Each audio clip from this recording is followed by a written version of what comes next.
Now time for the 7 things you'll be talking about today.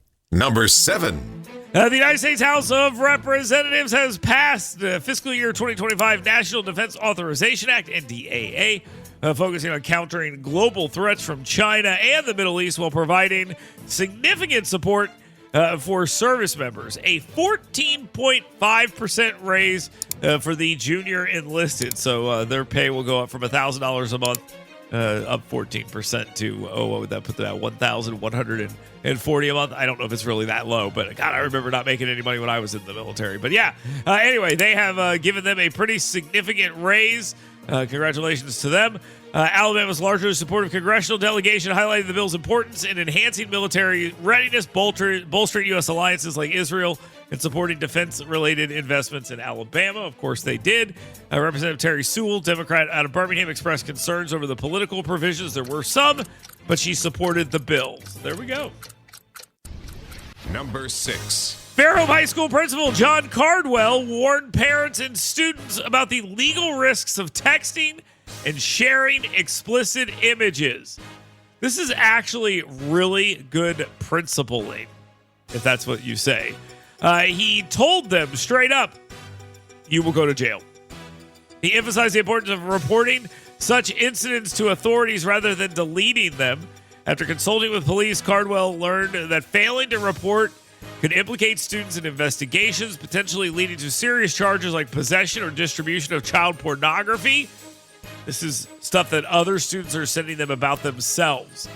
And look, I don't think kids are going to be turning themselves into the police for seeing child porn. What they should be doing is saying, stop sending me this. Stop. You're going to get us in trouble. I think that's a good thing that this teacher and principal is warning these kids of. There are some serious legal consequences.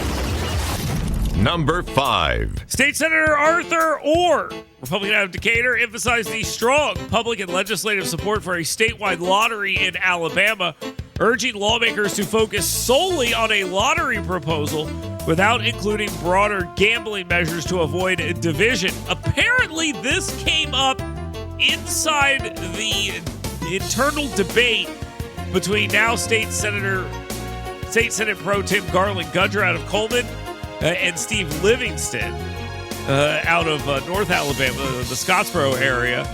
The debate was about what we would potentially discuss when it came to gambling. We'll talk to Senator Orr about that a little bit later on this program. Orr highlighted that a lottery could generate an estimated $150 to $200 million annually, which will help, but not exactly be that much for a $10 billion education trust fund. They want to raise more and more with gambling. We'll see where that goes. Number 4. President-elect Donald Trump was named Time Magazine's Person of the Year, which really, who else would it be?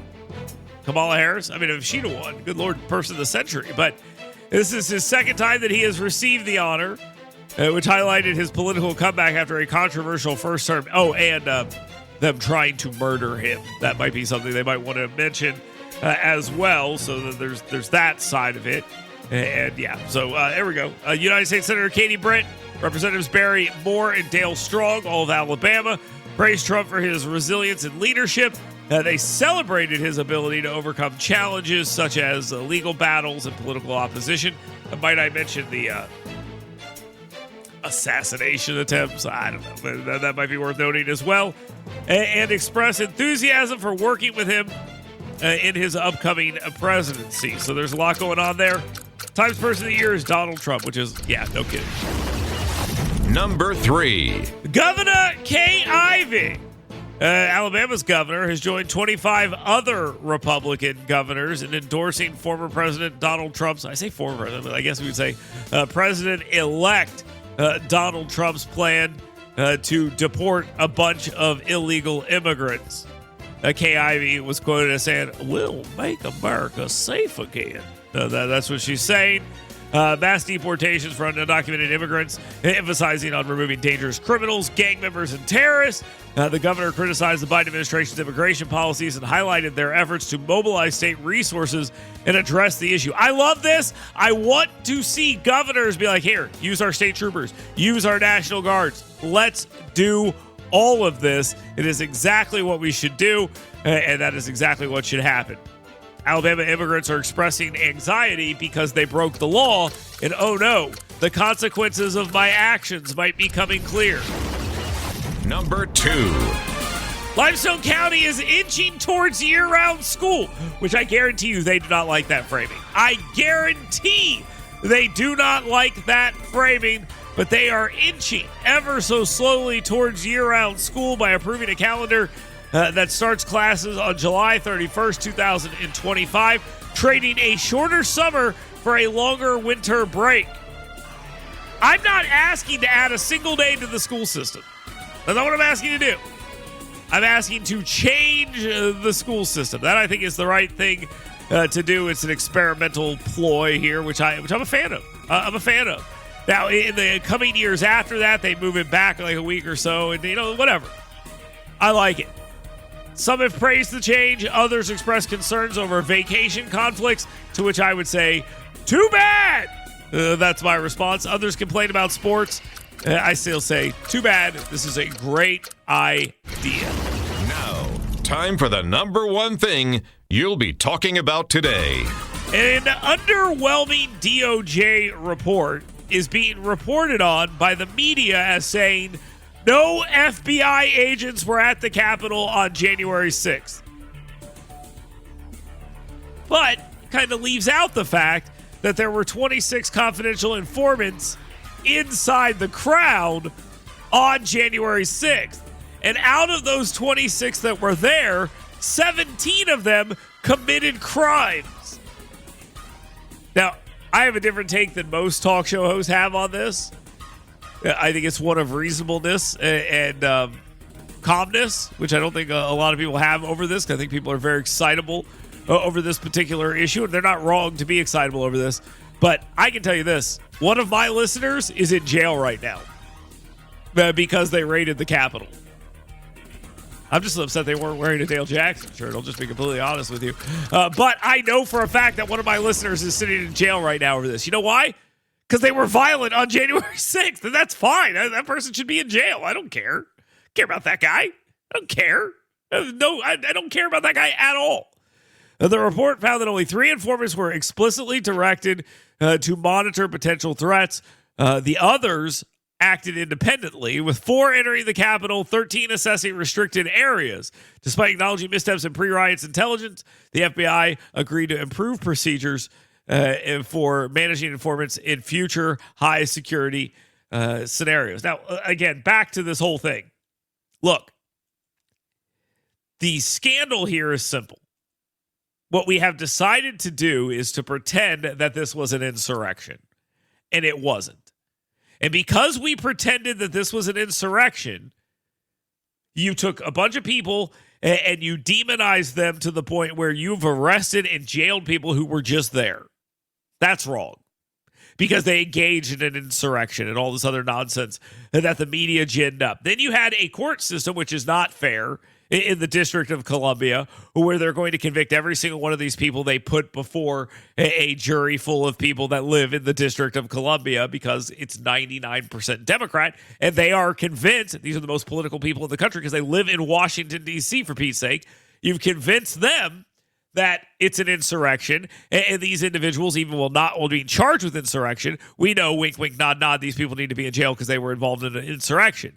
So you have a very unfair justice system, which has completely skewed this whole thing and made it to where you've put people in jail for things you would never put these other people in jail. On the right, you've treated these people as if they are heroes, and they walked in there with halos on their head, and they walked in and all they did was walk in between the ropes, and that was it. Now, if you're one of those people that paraded through there and walked in between the ropes and came out and did nothing wrong, I don't think anything should have happened to you, and those people should be pardoned. The people that went into Nancy Pelosi's office, the people that broke stuff, the people that punched cops, the people that hit people with flagpoles, the people that fought with cops, all that stuff, put their asses in jail, including the Dale Jackson listener who's sitting in a jail cell right now in Washington, D.C. I don't care about those people. It's the other people. And now the media is trying to downplay this Because if they acknowledge, and go read the headlines say no FBI agents in the crowd. Well, the reason they're saying that is because technically there were no FBI agents in the crowd, but there were 26 confidential informants in the crowd committing crimes. So there were 26 people on the payroll, and 17 of them were out there committing crimes and stirring this stuff up. So you've got a system that targeted its own citizens, and when this thing got a little out of hand, instead of dealing with it the way they did, they wanted to treat it as a treasonous insurrection, which it was not, and that's why nobody takes this thing seriously. And I'll remind you, last thing here, when we came and said democracy's on the ballot, Democrats pretend that every day is January 6th. And they said democracy on the ballot, insurrection, all this other stuff. When people went to the polls on, November 4th, when they went to the polls and they told people, hey, democracy's on the ballot, guess what happened? People who thought democracy was on the ballot voted for Donald Trump. He won those people because of how they handled January 6th. Let's take a quick timeout. That's my take. You're more than welcome to yours. The 7 things, of course, brought to you by my friends at 2 Men in a Truck. These guys are awesome. You know that. They will help you move your stuff, whether it's cold, hot, rainy, windy, or the weather's perfect. You still don't want to do that move. You want the people who understand how to do this move and protect your stuff to do it for you. 2 Men in a Truck, those are those people. They have what's known as the grandma rule. Treat everyone the way you want your grandma to be treated.